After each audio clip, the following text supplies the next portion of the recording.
buat kamu mencari yang terbaik. Fashion, gadget, sport, hobi. Temukan semua di Blibli.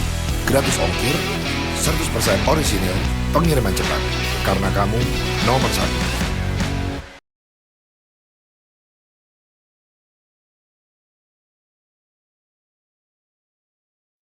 Feels like there's no risk, that's because there's going to be no reward. It has to feel unbelievably risky, but you think that the execution is going to be great.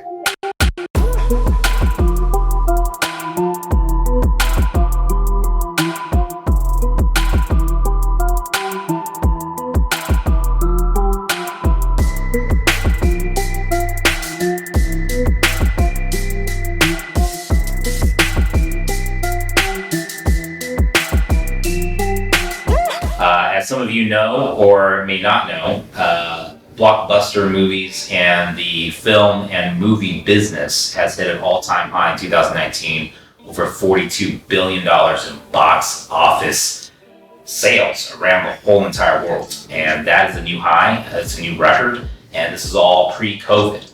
But now that we're now into COVID, and what's the future of franchise films, what's the future of the movie business? There's no one better to talk to than my best buddy in the whole of Hollywood. Right here to my right, Greg Silverman. Hi everybody. It's really a pleasure to be with you, and really grateful to have my co-founder in Stampede Ventures, Jaeson, interviewing me. Well, it's a great honor. It's a great honor to talk to you even more, Greg. So let's just get into this. I mean, Greg, you know, we've known each other for years now. You are a kingpin in Hollywood, but it takes a lot, especially in the Hollywood industry, to go from where you started to where you ended up at Warner Brothers and to now starting your own studio. Walk us through. I want to start with, you're at Stanford. You're in the year. My parents are happy. Your parents are happy, your Jewish parents are happy, like a Chinese parent is happy, like my son is gonna be a doctor, he's gonna be a lawyer, he's gonna be a banker, he's gonna be an engineer, he's gonna work in the Valley. It's the year of Zuckerberg, it's the year of all these major superstars from Silicon Valley in your class. And you chose to go a different route. Walk me through what happened. It's exactly the path I was on. I was going to go be a banker at Goldman Sachs. That was my dream since I was 9 years old. And going through Stanford and studying economics seemed like a good way to get there. And I came down to LA to do an internship between my junior year and senior year. And I was waiting tables to make money and living in a one-bedroom apartment that I shared with my roommate from up at Stanford. And I felt like the king of the world, that I had my own place in Westwood. And I came back from work one day and I saw a whole crowd of people. I didn't know exactly what was going on, but it turned out it was the world premiere of The Fugitive. Wow. And I parked my car and I ran up and I looked over like 5 people deep and I saw this magic energy, felt this magic energy, and decided like, I want to be a part of that. How do I get to be a part of that? Not like a movie star or director or writer, but like the people that were involved, it seemed like they were doing something magical. And I know it's silly because it's The Fugitive, but it felt like they were doing something important. Did you see Harrison Ford? Yeah, I did not see Harrison Ford. I saw a lot of people walking around with, headphones and clipboards. Interesting. But it all seemed really exciting. And I went back to school and went back to my economics classes and I just couldn't concentrate. Interesting. I couldn't get back. I was dreaming about it and I love movies so much. I've watched movies my whole life and television my whole life. So I went to talk to a counselor at the school to say, like, what do I do? And they said, well, you've finished the film major. And I didn't know that I had accidentally finished every film and television course offered at Stanford, because that, which I thought was fun while I was doing my work. I could go have fun learning about movies and television. And so I ended up graduating early, which my parents were happy about, saved them a couple quarters of tuition. Nice. and came down to LA and started trying to figure out how to do this. And my first job was cutting fruit on set. And the beauty of this business is if you have a good attitude and you're willing to work hard, people will take you and teach you a little bit more, and the next person will teach you a little bit more, and the next person. So I started cutting fruit. I got a job as a secretary. I worked as a secretary for 2 years. And while I was a secretary, I read every screenplay I could get my hands on. And that became valuable. Was that at Warner Brothers? So the secretary job was at Sony, and then at Disney. And then my first executive job was for a producer at Warner Brothers. And they wanted, you make a joke about the Jewish parents and the Chinese parents, but the work ethic that we were all brought up with was not really here in LA. Interesting. People came here to have fun, have a little bit of glamour, hang out with movie stars, to drink and do drugs. Right. And I just wanted to read scripts. And so as I read more and more scripts, and I kept finding things that turned into movies, they kept promoting me and promoting me and promoting me, and then one day they made me the president of Warner Brothers. I mean, that sounds really easy. I don't think it's that easy. What was like your first break? What was like the first script that became a hit, and the studio executives were like, Greg has a nose for a good story? So when I was an assistant at TriStar, I was in charge of all of the submissions from prison and all of the submissions from writers who had no agents or representatives. There was actual scripts submitted from prison? Like thousands of them. Because people were so bored in prison, they're just writing scripts. Every script from prison was the same. How to get out of prison? No, it was the story of somebody who was wrongly accused of crime, who was in prison for the wrong thing. Some Shawshank Redemption, got it. And there was one script that was from the unsolicited pile from a Canadian guy who didn't have an agent. And what we were supposed to do was open the package, take a letter that said we can't read if you don't have an agent or a lawyer, put it in and mail it back. Huh. But I read everything I could get my hands on, so I read all of them. And I read one, and I thought it was a good idea for a movie. I gave it to a friend, and they made it into a movie. They made it into a movie on Cinemax. There was a lot of sex and nudity in it, and that's what Cinemax wanted. And my buddy sent me a check for $5,000. But I couldn't believe it. It was the most money I'd ever seen in my life. They still gave you credit for finding the script. They gave me I was like, they're gonna give me $5,000 for finding scripts? I'm just gonna read scripts all day. That's all I'm gonna do. So I just read, and then another script was in a pile that without an agent. And that one, now I was at this production company at Warner Brothers, and that one I knew was something special. And we sold it right away to Disney, and they made it within a year. And it was a movie called 10 Things I Hate About You. And that was a big break for me. And then around the same time, I had found a script called Gorilla Boy, which turned out to be George of the Jungle. Wow. That was coming out of Disney. And by this time, I had moved over. Warner Brothers had hired me because I was finding everything. And they put me on a movie to work on called The Matrix. And so within 3 years of arriving in LA from cutting fruit, on one weekend, I had a movie that I was an associate producer on, 10 Things I Hate About You, and The Matrix, which I was the junior executive on, come out the same weekend. Crazy. And that was the start of the run. And then, but the really big break, which I think is what, everybody watching this, it's the most interesting part. How do you find a great piece of IP? How do you find a blockbuster? Is there was a producer who had a deal at Warner Brothers named David Heyman. Yeah.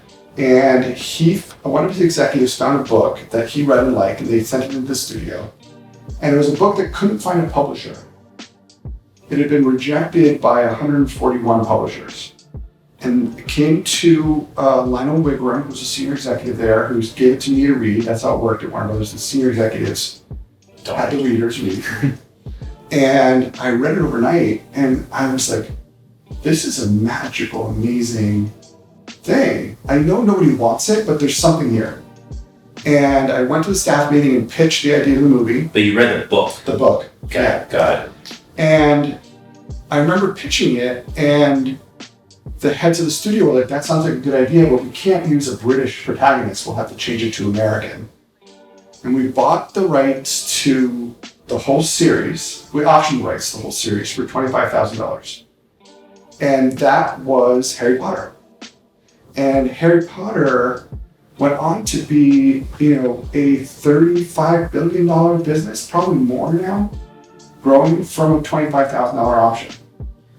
So obviously that must have been the trigger moment that the studios were like, Greg Silverman, this guy, this junior executive has an eye and a nose for the future franchises. What happened after that for you at Warner?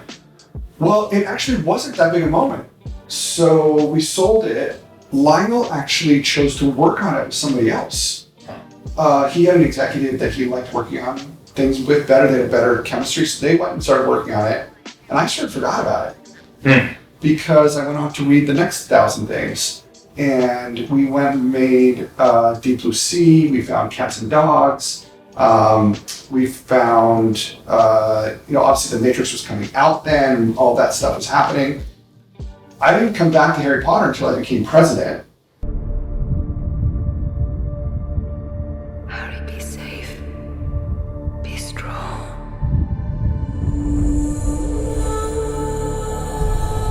Harry Potter.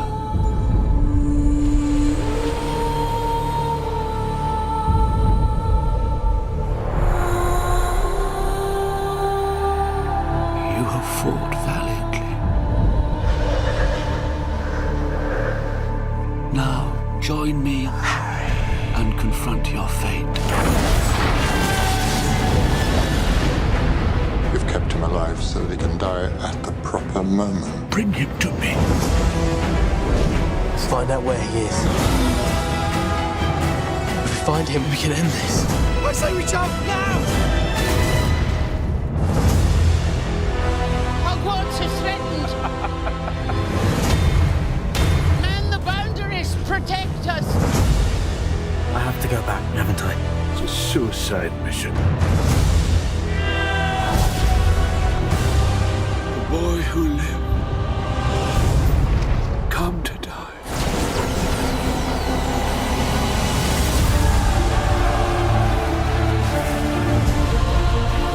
Tell them how it happened that night. How you looked him in the eye. A man who trusted you and killed him. I never wanted any of you to die for me. You'll stay with me. Always. Until the end. Come on, Tom. Let's finish this the way we started it. Together.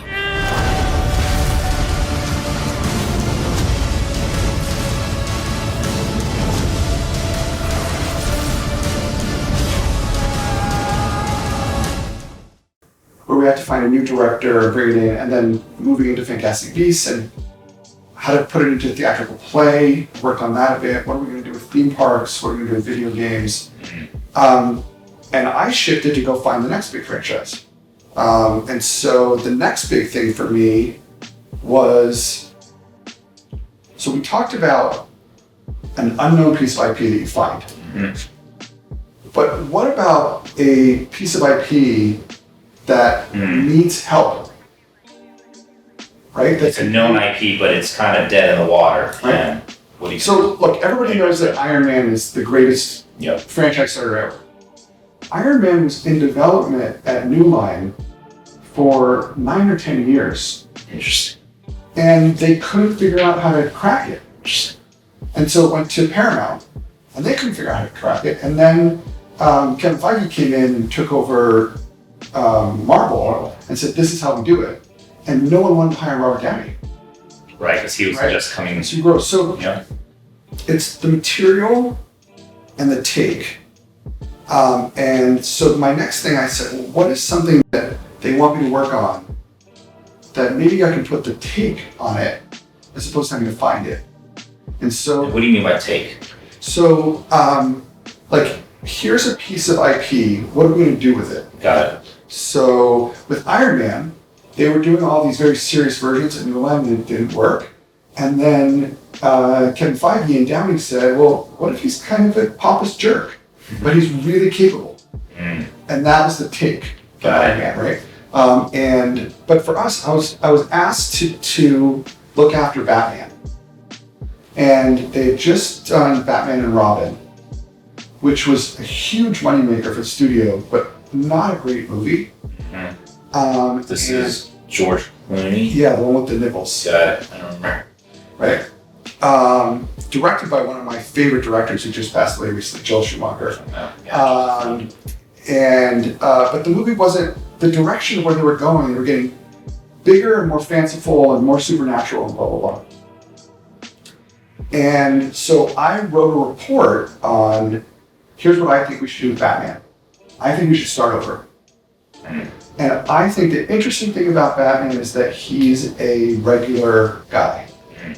Happens to have a few $1 billion, but like, he doesn't have any superpowers. He can't fly. He's not impenetrable. If he gets hit with a bullet, what would it look like to see how we have to train? No one's ever done that.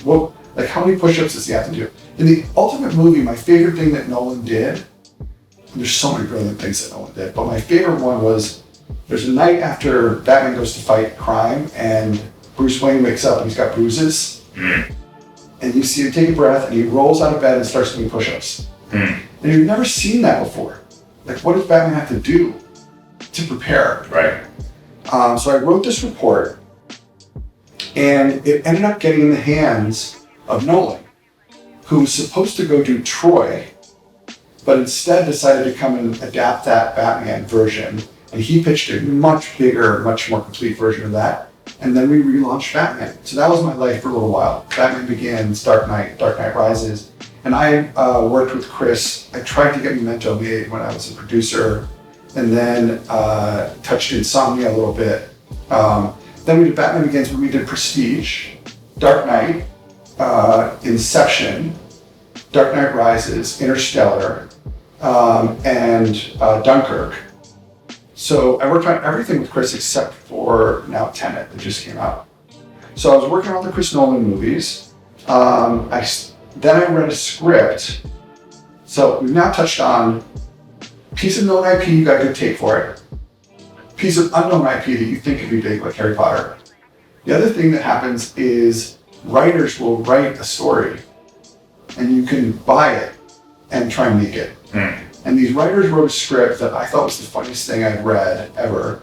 And I gave it to my friend Todd Phillips, and we made the first Hangover. And that became another franchise. But Todd gave you the script, or no? Yes. You found. There was an agent at Creative Artists Agency named Gregory McKnight, who's now at UTA, I think, and he read the script. He shared it with Phillips. Phillips sent it into the studio, and I think he was planning on just producing it. And we called him and said, "You should direct this." And he rewrote the script and then directed it. And that became a huge hit. But didn't you tell me that no one wanted to play the main lead role of Hangover? Yeah, so Todd, the director, who we think is absolutely brilliant, I think he is. And what has he done before Hangover? So that's the thing. He had just done something called School for Scoundrels. Okay. And it was a disaster. Gotcha. So he was ice cold. But my boss at the time, Jack Robinov, and I, we thought he was a genius. We knew he was a genius. Mm-hmm. And so, we really believed in him. And what happened was, he came onto the movie and no big movie stars would sign on. Yeah. Because they thought School for Scoundrels was bad. They were saying no because of Todd Phillips at the time. They thought he can't do a good movie. And Warner Brothers had a reputation for not being good at comedy. So we all wanted to prove something. And then we made the biggest R-rated comedy ever. How'd you find Bradley Cooper? So Bradley, Todd pushed for from The Wedding Crashers. Okay. I pushed for Galifianakis. Yeah. Who was incredible. And Ed Helms ended up being the magic of the movie. And Justin Bartha was in a movie for me with Marty Brest like 5 years before. He's a really good actor, Bartha. And that was our group. And we went and made the movie, and it was a huge deal. Now, you and I were talking that a lot of people in the audience are brand folks. That's right. And so it's a good moment to talk about brands and the movies. Because Caesar's Palace let us shoot The Hangover in Caesar's Palace because the brand was in real trouble. So they didn't have people gaming on the floor, so they let us shoot. After the movie came out... Well, I heard before that, like I remember this, they were close to bankruptcy. And they were, I think... They were on the market. Yeah, being sold. and Harris owned them, right? And they were going to rebrand it, I think, as like, what's the new concept? Yeah. Because no one wants Caesar's Palace. After the movie came out, Caesar's Palace is now the #1 consumer-facing brand. It's now, what is it, 12 years ago that movie came out? They have 15 hangover suites at Caesar's Palace. And Harris is not only not bankrupt, but they now trade as Caesar's Palace. Wow. So that was another good success story. And talking about franchise films, there's so much money that comes out of them.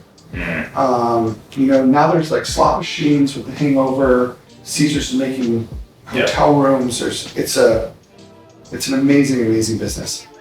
Well, funny story, we're talking about brands and movies, going back to the whole notion that because it's not a known big IP, that a lot of the brands or investors will say, we don't want to be a part of it, and then they lose the upside. So I actually remember talking to Kevin Kwan before the Crazy Rich Asians premiere.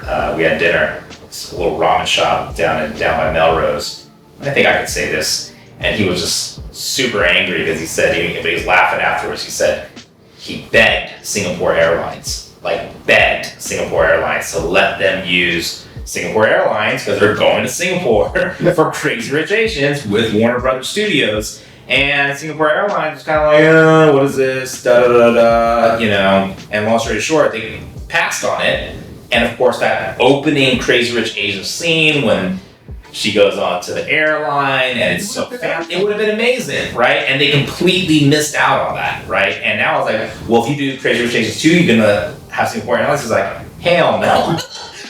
So he's like, they missed their chance. Let's stick on brands and blockbusters. Lego, that is a perfect example.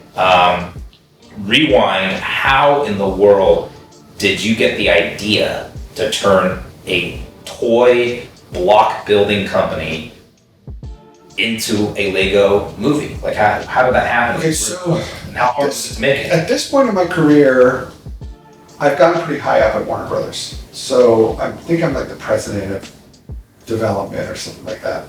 So people are bringing me ideas all day now. So I don't have to go out and look. Everything's coming to me. And we had a proper genius on our lot as a producer, this guy named Roy Lee. And Roy was not only just a genius and a hustler, but he was fearless. And so Roy called the switchboard of Lego and asked for the consumer products people, got to the person, and eventually got the rights to sell Warner Brothers the Lego movie. And he partnered with Dan Lin, and they went to Matt Riley, one of my executives, and Matt came to me and said, I want to do this. And I said, yes. And when I said yes, all of them got a free pass, and I was on the newspaper saying I was an idiot. But we turned it into something great, and it was a lot of hard work. It became this huge hit, and the biggest beneficiary of all that work is Lego. Yep. The Warner Brothers made a couple $100 million, which is awesome. But Lego opened China. Yep. People in China weren't playing with Legos until that movie came out. And so it grew their brand. They're the third biggest toy company in the world, and it grew their brand like crazy. If it feels like there's no risk, that's because there's going to be no reward. It has to feel unbelievably risky, but you think that the execution is going to be great. Because Harry Potter, unbelievably risky, execution was great, giant franchise. 300, really risky time, execution great, huge hit. Hangover, really risky, no one wants to be a part of it then. And by the time you join here, it's too late. We don't want you. You've got to be somebody who comes in super early and bets on, either you're betting on me as an executive, or you're betting on Jaeson as a finder of businesses and an executive and a producer, or you're betting on a writer you believe in, or an idea that you believe in. But if you wait for it to be a hit, now you're going to go do a tie-in with Pixar at Disney. Good luck. Like, they don't want you. But if you're in early, you get all of the benefit. And that could be true for a country. I mean, look what Crazy Rich Asians did for Singapore. Yep. Unbelievable. You know, it could be for a hotel. So we talk about this all the time. Pretty Woman went to the Regent Beverly Wilshire, the Reg Bev Will, she called it, I think. That was 1989. And women are still excited to check into the Regent Beverly Wilshire in Beverly Hills because of that movie. Caesar's Palace. You can sell an alcohol brand. We put my favorite bourbon into Crazy Stupid Love. Yeah. And it went from $70 a bottle to $2,300 a bottle. That was called Happy Van Winkle. That's right. And the power of being involved in a hit movie is massive. And the brands, it's hard for them. They're terrified of losing their job for making the wrong bet. And they want to be able to control the image of their brand, which you can't do in a movie. That bourbon bottle was held by Ryan Gosling with his hand over the label. If it was a brand placement, they would have been pulling their hair out. But it doesn't matter. If you're associated with things that are really cool and that people have a connection to, they'll eventually find out. And we quadrupled Lego's worldwide sales. wow. I mean, that is billions and billions and billions of dollars of value. Let's get into Stampede. I think that was, to me, when I first connected with you, was hearing all these amazing stories of how you were able to identify a franchise early stage when no one wanted it, was thinking about it, or wanted to make it. But then you had this also magic where you were able to find the right talent, the Christopher Nolan, the Todd Phillips, and you were able to put them together, and then it created this amazing blockbuster franchise. But then you realized the studios were losing the real value, which was the brands that were being created from these blockbusters. Walk me through again, and walk the audience through, why now Stampede Ventures? Why did you leave at the height of your career, 22 years from cutting fruit, to become studio president, making 7-figure salaries, hanging out with stars, making the biggest movies, showing up on the red carpet, and all of a sudden, you know what, I'm just going to leave so that I can go start, again, a new thing, which, again, makes sense with your thinking, because you're identifying all these new things. And you also had a major stint in being an angel investor and a venture capitalist. Explain the process of your last 2 years at Warner all the way to the launch of Stampede. Yeah, so about 6 months into running all of Warner Brothers, all the production worldwide, I loved the people I was working with, and I loved the work. But fear was getting too powerful inside the studio. They couldn't articulate it, but they were terrified of what was going on at Netflix and what was going to do to the business. And they were terrified of failure, and they were terrified of losing their jobs. And it was just creeping in.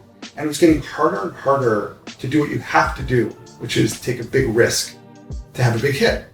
So they would say, we just want to make things that are already hits. And I know, you know, that's just death. You don't know how long it's going to take, but you're going to die. If you're not innovating and if you're not changing and pushing yourself, you may last 7 years, 10 years, but you're going to die. And look where we are now. I mean, Warner Brothers is going to release 6 films, I think, next year. And maybe it'll have a resurgence with HBO Max and going into streaming and all that stuff, but you have to take these big risks, and they didn't want to do it. So I knew I was going to start my own company, and I wanted to learn how to be a good CEO. So I did 1 hour a week where I met with the founder. And when they walked out of my office, I wrote a check right then. and I wrote a check to, it was 4 years, so 200 meetings. I wrote 45 checks. And 45 startups. Yes. And 45 entrepreneurs at the early seed stage. Exactly. And so I got to watch CEOs found companies and see what they did well and see what they did wrong, but also how they treated investors. Because I knew I was about to have investors and I wanted to treat them well. And I wanted to be a CEO that gave them the value that they were seeking out of their investment. So I started doing that. And I knew I was going to lose all my money because I didn't know anything. And I said to my wife, I'm going to lose all this money. And she was like, that's fine. Like, you didn't go to graduate school or anything like that. So this will be your graduate school and it's fine. And those investments are huge. You ended up in a ton. Yeah. I invested in Allbirds right as it was launching, not before it was launched. Robinhood. What stage were you in with Robinhood? I was in the Series A, I think. Wow. Of Robinhood. Those guys have killed it. I was in VidMob. I was in Hooked. So Hooked now reaches 100 million uniques a month. Teenage girls, mostly. She's done incredibly well. VidMob's done incredibly well. Press Juicery did well. So I want to do consumer products too and learn about that stuff. There's a company called Q Health that just got the biggest contract to do government COVID testing. Wow. And more. But it was great to watch these founders and learn from them. And we launched Stampede, and the first person I called was Jaeson. And thank you for letting me help you start Stampede.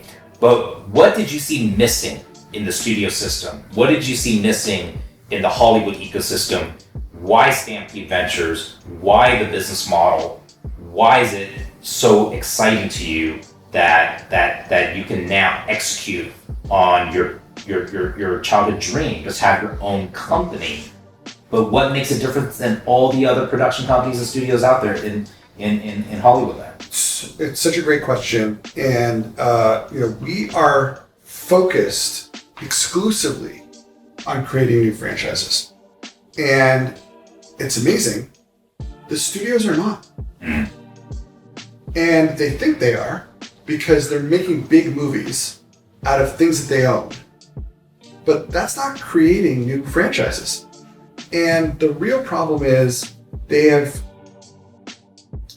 disregarded the audience's pleasure in discovering and owning something for themselves that they can go tell their friends about. And that's what a real franchise is. Something that's new that you can call your buddy and go, look, I saw Deadpool, right? And you're like, this is crazy. This is the craziest movie ever. And you got to go see it. So Deadpool becomes a franchise. John Wick. What an unbelievable movie. You call your friends and go, I know it's crazy, but Keanu made this incredible movie. You got to go see it. Those are the only two real franchises that have been created in the last 10 years of the studios. And so we put ourselves and our blinders on to only create things that could be someone's favorite movie ever, their favorite television show ever. And we're well on our way now. And so now we're going to be making these, the next version of The Hangover and 300 and Matrix and all that stuff. And the side part is that we will be a proper partner to brands like no one has ever been before. How so? Just because we understand the power that our movies are going to have in the marketplace. So I make movies and television shows and stuff that are culturally significant events. And the brands that have been involved with my culturally significant events have exploded. Caesar's Palace and Lego and Patrick and Winco are perfect examples, but there's many more. And so now we're just going to be more deliberate about it.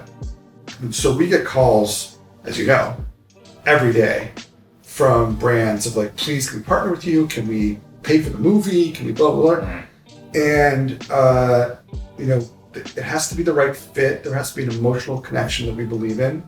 But when we find it, we're going to make some brands into super brands. What would you say is the best way for a brand to engage with a platform like Stampede to make a story, a film, an original series, documentary? What's the best approach in your mind? So, What are the yeses and what are the nos? okay, so the best way to be in business with Stampede is to be in business with Jaeson Long.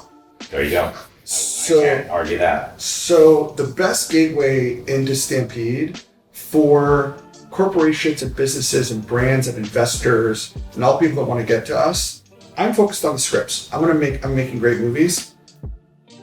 Everybody calls you to get to Stampede, and it's the right thing. You've got an eye and you know the emotional connection to go. So brands should call you and say, how do I get in? And what they should do is talk to us about the true emotional core of who they are as a brand and let us amplify that. We are not going to have Brad Pitt hold up your cereal box and say, I love Frosted Flakes. But having Brad Pitt step out of an Aston Martin wearing a Givenchy suit elevates those brands and is appropriate for him. And those are the kind of things that we're excited to do with real brand partners who are really invested in Stampede. You know, I mean, we're doing it already. Yeah. Our investors get extra special love and support, as they should, because they're our real partners. Going back to Stampede, there's a very specific formula, or I would say quadrant, that we test whether or not this IP can become a franchise or not a franchise. Walk me through that a little bit, or can we share a little bit of the secret sauce? I'm happy to share it because nobody likes it. Nobody wants to do it, which is great. Awesome. So we share. So the only way something becomes a franchise is through exceptional execution. So let's put that aside because my team is built to do that. We've done it. I've made 120 movies and $36 billion in box office. So we're going to make great things. The real question is, what are you going to make? And if it looks like a hit and it feels really safe and you know it's going to be a hit, we don't want it. Interesting. Because everybody else is looking at the exact same thing and there's going to be 50 of those. If it looks like something that scares the shit out of you, excuse my French, if it looks like something that really scares you, but if somebody did it really well, the whole world's going to want to watch it, that's what we want. You know, we have had an elephant as our logo. It's not come off, it's just going to be Stampede Ventures. The best logo for our company is a swan. Because it starts as an ugly duckling.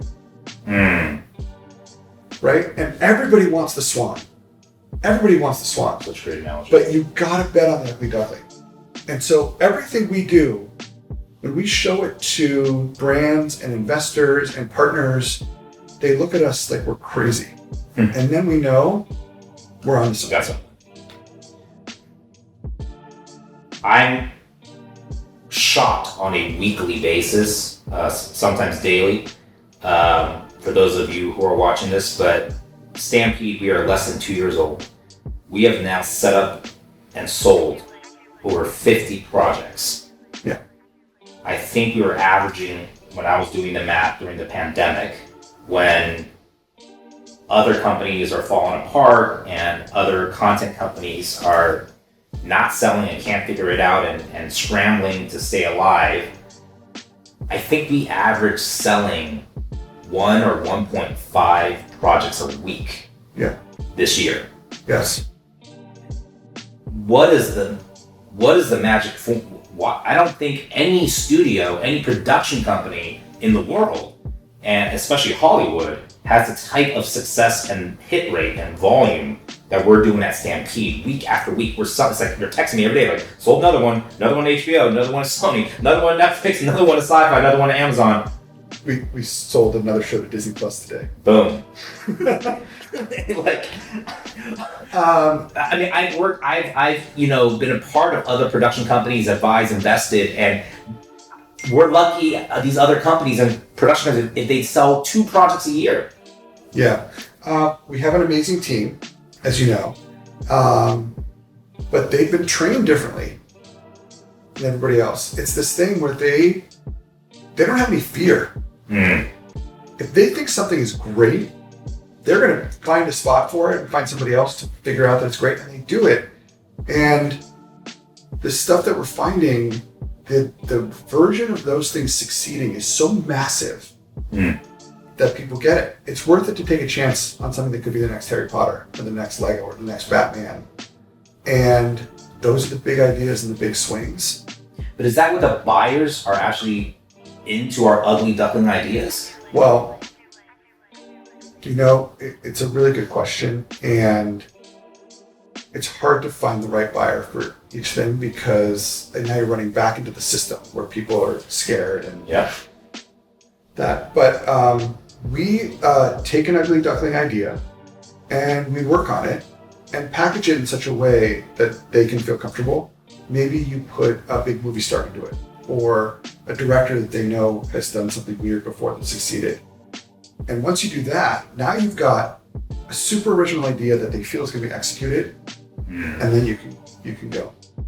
And then, do you feel like our team at Stampede is extra knowledgeable or cognizant or conscious and aware of what the buyers are looking for and what they want? Or is it more just we know how to package it and they know that we can execute it excellently and they're willing to take a gamble? It's more the latter. I mean, we work really hard, and the young people at the company especially try to find out what broadcasters want, what we want. By the time you work on something that person has said they wanted and you go back, they're fired or they're at some other job, or they've shut down the service. That just happened last week. Yep. And so we keep that information, but we don't really use it. We have 4 pillars, as you know, and the first pillar is hustle. And that is the main thing. Our group reads more and looks at more and consumes more into the filter than any other company. I think 10 times as much as our competitors. Then we have found people that have really good taste and have been encouraged to be fearless. So the second pillar is taste. The third pillar, which it does not exist in Hollywood, is follow through. Like, I called you about this. I'm calling you tomorrow. I'm going to call you the next day. I'm going to treat the creatives really well. Someone who sold us a book from 4 years ago should still get a call every week. Here's what's going on with your book. So they feel taken care of. So that kind of follow through. And the last one, which people laugh at me all the time, except for people like you, is manners. Say please. Say thank you. When someone does something for you, say thank you. Appreciate it. Look them in the eye. Tell them that you understood that was a thing they had to go get from their boss and you appreciate it. Not for any business outcome, but we want people in our orbit to be treated well. Let's talk about the next phase of Stampede now. You're talking about the film fund that we're together raising. A lot of those who are watching don't know, our third co-founder is pretty bad ASS dude from Silicon Valley. His name's Gideon Yu. He was a former CFO for Facebook and YouTube, and I believe he was secretary of whatever his position was at Yahoo when he went to Alibaba, etc. The combination of having Gideon Yu, in my mind, who's probably the most renowned and respected, or one of the most respected CFOs of Silicon Valley history ever. So you have a kingpin in Silicon Valley, and then you have a kingpin in Hollywood.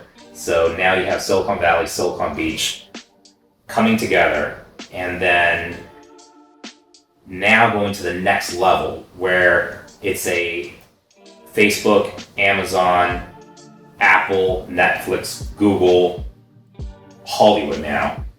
The studios are now struggling to find franchises. Stampede is now in position to become the next franchise, hit-making, Marvel, Lucas, Disney of our own time.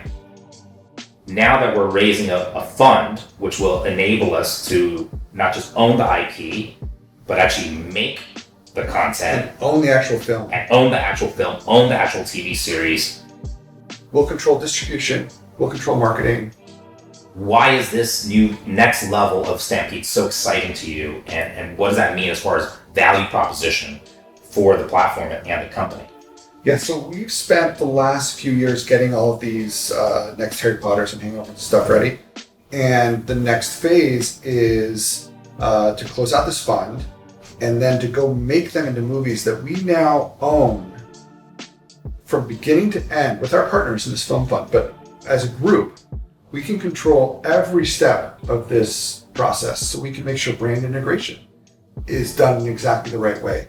We can decide where this stuff shoots. So if we want to go build a film industry in Indonesia or in Taiwan, we can go take this and land and build something exactly right with taking care of people the proper way, all those things that we can do. But the bigger piece is we own these films. So when you do the deal for the slot machines, you do the deal for the hotel, you do the deal for the sweatpants and the shoes and the everything people want to buy afterwards, that all comes into that same film fund. For the first time ever, franchise films as a unit are going to be owned by private investors. Never been done before. And when some success stories that are similar would be like MRC, who owned House of Cards, or they owned Ozark. Correct. And so the value was in owning the actual content. Yes. They Pixar's another good example. So Pixar made Toy Story and Bug's Life and Nemo, I think, were the first three, as an independent studio. Interesting. So they financed it themselves. They didn't get outside financing from the studio. They made a distribution deal with Disney. So Disney distributed and marketed for them, but they financed the movies. They controlled it from end to end. And for them, they wanted to be able to control it, to have their process work. For me, I want to be able to control it to make sure that these are franchise hits and that we can have all the consumer products coming off. They then sold to Disney, which is a potential exit for us, is maybe we sell like Lucasfilms or Marvel or Pixar. But the main thing is that we want to be able to run franchise films with our very small group and do right by them and deliver for the audience. And control 360. The whole thing. The whole entire A through Z line production. I mean, we'll control the marketing spend. We'll control the distribution with a partner. And the partners that have already come into the fund are just unbelievable. And it's going to be a fun ride.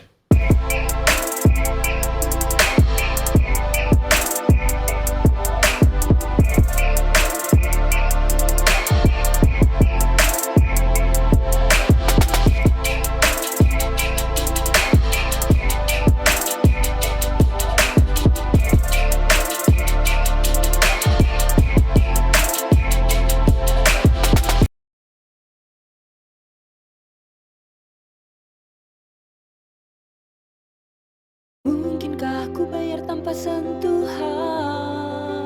Mungkin dong, hanya HP yang kau sentuh. Bayar belanja tinggal scan QR aja. Manusia zaman dulu dan sekarang kebutuhannya berubah. Dengan jaringan baru 4.5G Axis yang terfiberisasi, kamu bebas berubah jadi apa yang kamu mau. Terus berubah, kenapa enggak?